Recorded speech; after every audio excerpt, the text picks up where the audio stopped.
Hello everybody, welcome back to ComedIan MTG. My name is Ian. Today I am covering the top 4 of the cEDH World Championship, the cEDH main event of Tier1Con.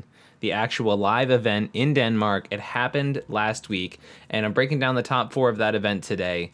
I'm going to reference a lot of stuff that happened in the top 16 as I watched all the semifinal matches and I was there during the whole tournament. I have a lot of actually on-floor experience from this one, so that's pretty cool, and hopefully be able to talk about a lot of the stories and stuff that got these decks to the top 4. If you enjoy top 4 breakdowns like this, make sure to hit like and subscribe, and if you want to go that extra mile, check out patreon.com/ComedIanMTG. All of those links will be down in the description down below. You can help out the channel a ton. Thank you to all my patrons who are already supporting the channel already. And without any further ado, let's break down the top 4 of the cEDH World Championship. Our first deck was a deck I was not expecting to see in the top 4 of this championship. It is Tingot's Flip Farm. So this deck is a Krark, the Thumbless, and Sakashima of 1,000 Faces deck. So sort of originated by Ken of Stacked EDH. The Krark Sakashima Storm deck is basically, the idea behind it is you just flip a bunch of coins, and with the power of Krark being copied with Sakashima, the deck starts to really get out of hand and you can do really broken stuff, and basically it's the closest thing we have to a pure manual Storm deck. Now lately this deck got 2 really powerful tools that I think have allowed it to be broken into the next level. So before, when we were talking about breaking coin flips, we had your commanders, Krark and Sakashima, but then we also had Krark's Thumb, which was always a staple of like coin flip strategies, and obviously coin flip strategies are very new to cEDH, but in regular EDH they've been a staple for a long time. So that being said, anything that allows you to double up your Krarks, or the amount of advantage that you get from those, starts to get out of hand quickly. 2 cards from Modern Horizons 2 have really allowed this deck to be pushed up to a different level. The first one of these is Tavern Scoundrel. Now Tavern Scoundrel says you get 2 treasures for every time you win a coin flip. Now when you're flipping multiple times per spell cast, this card gets out of hand very fast. One of the problems of the deck beforehand was that you would either be playing your mana spells and like those could bounce back at you and you really wouldn't gain a bunch of mana advantage, or you would have a bunch of your card draw spells but no real way to keep persistently generating mana. You might have some rituals, but they wouldn't always be able to be like making infinite mana, or they would only be able to make red mana, which was definitely a factor before. But now with Tavern Scoundrel, as soon as you start casting spells, your deck really pops off. Like you can have no mana, win one flip with like a Gataxian Probe or something, and suddenly you have 2 treasures, and now suddenly you're copying your Ponders and your Preordains, and every time one of those flips happens in a positive direction, you start just basically winning the game and storming off. It's really easy for this card to get out of hand very fast. The other new card that's really important is Harmonic Prodigy. It says, if an ability of a shaman or another wizard you control triggers, the ability triggers an additional time. So now you are getting double the Krark triggers, because Krark is a wizard. Not only that, but if you have Krark and Sakashima, you are now doubling the triggered abilities of both of the Krarks on your battlefield. So you can see how Harmonic Prodigy would really start popping up depending on how many cards you have in the battlefield. So with all these new tools and just a ridiculous amount of Storm cards, stuff even from the newest Dungeons & Dragons set, there's a lot of new tools. This deck keeps getting set after set, and the more consistent, powerful pieces it gets, the less it's kind of like cEDH's really fun deck, and the more it's cEDH's really fun deck that also has a chance to compete at the highest levels, which is really cool to see because this is such an atypical deck for the cEDH format. It's super unique, it's super cool, and it just keeps getting more and more pieces, and I'm excited to see the fact that Krark and Sakashima made it to the top 4 of this event. Deck number 2 is a deck you may be familiar with just from cEDH in general, but one that keeps popping into top 4s here and there.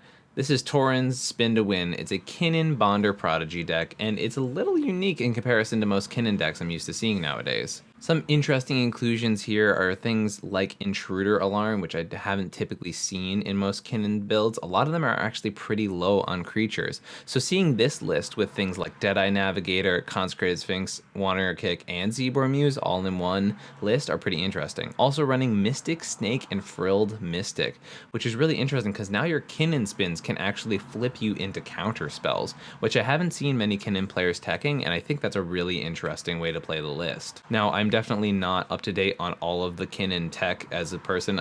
It's never a deck that I've been really interested in, but I've seen enough Kinnan lists that I know this one's actually pretty unique. It's also running a piece like Cryptolithrite, which, unlike Earthcraft, actually does get doubled with Kinnan, because you're actually giving the creatures the ability to add mana, as opposed to Earthcraft, which only allows you to untap lands with your creatures, therefore not being affected by Kinnan.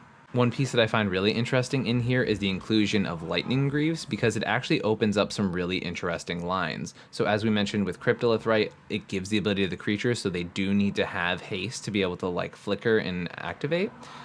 There's lines with Deadeye Navigator and Kinnan and Bloomtender out now, where if you have Lightning Greaves, you can equip the Lightning Greaves onto Bloomtender. Bloomtender can make more than the 2 mana required to activate Deadeye Navigator, and now suddenly you can actually generate infinite mana with the combination of Deadeye, Bloomtender, your commander, and Lightning Greaves. So there's a lot of really interesting pieces like that.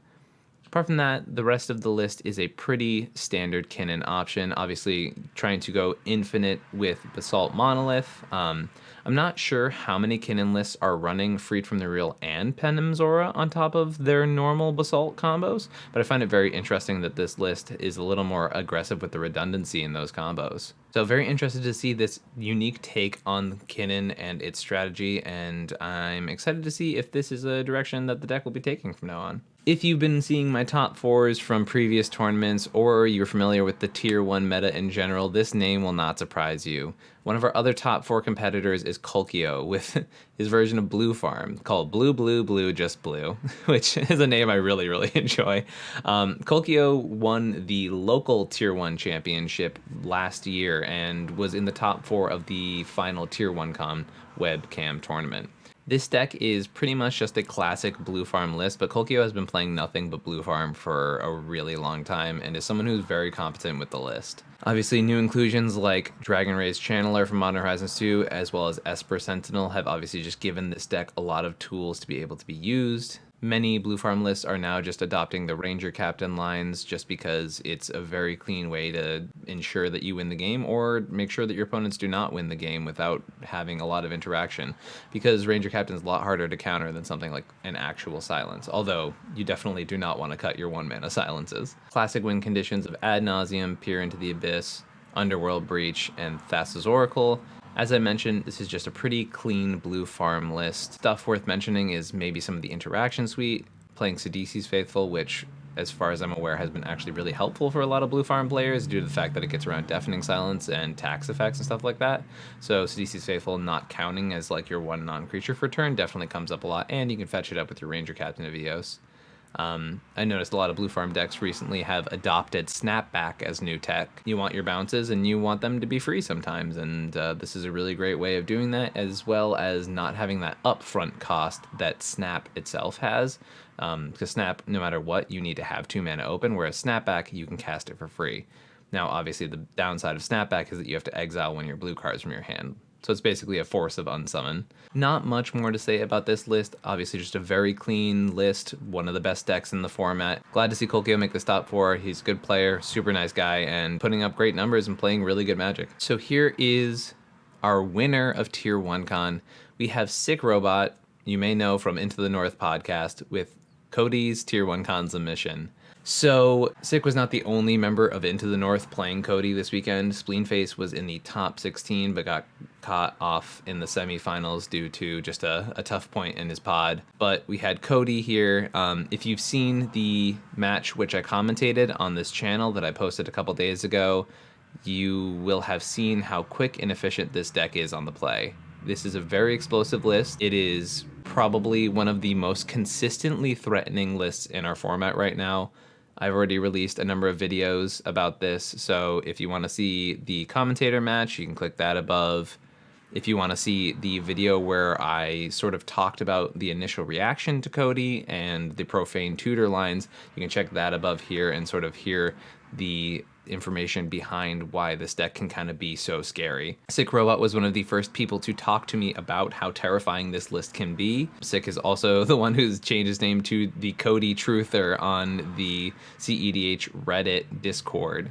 So it's not surprising to see someone who's been so adamantly trying to point out how strong this deck is be the one to use it to take down this entire tournament. For those who aren't familiar with the list, basically you want to get Codie out as early as turn 1, activate as early as turn 2, and then cast any of the 1 mana instant or sorcery spells. And due to Codie's wording, you will flip all the way down to your only 0 mana instant or sorcery, which is Profane Tutor. That will allow you to go grab usually Bring to Light, which will then go grab you your Ad Nauseam. Sometimes you have to be a little creative where you grab your Mizzix's Mastery, sometimes you grab your Underworld Breach, things like that. The entire point is to activate Codie and then go for the win. Now, because you're not using your tutors and things like that to basically go grab your Ad Nauseam, because you're not spending a lot of your resources like with Rog Silas, like dumping stuff on the battlefield and then like drawing into your Ad Naus and things like that. Instead, you're just allowed to play a ton of lean, clean interaction. And that's what makes this deck so scary. So not only do you have to deal with the fact that you have to deal with a Codie who is almost always guaranteeing a turn 3 win attempt. So not only do you have to deal with the fact that Codie usually at the latest is trying to activate on turn 3, but you also have to deal with the fact that they're likely to have a significant amount of interaction to be able to protect their win attempt.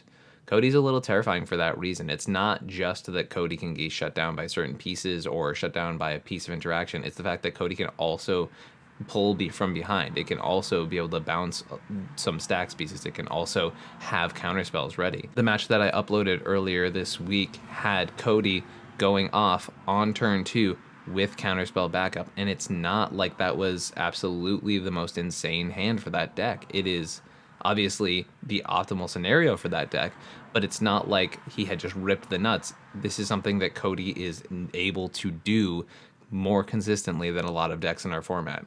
So it's presenting early wins, presenting them consistently, and presenting them with backup. And that's why this deck is very scary. Congratulations to Sick to not only taking down cEDH World Championship, as they called it, but also proving the point that this deck is something to be scared of, that this deck is something that will put wins on the table, that will threaten the game very, very early.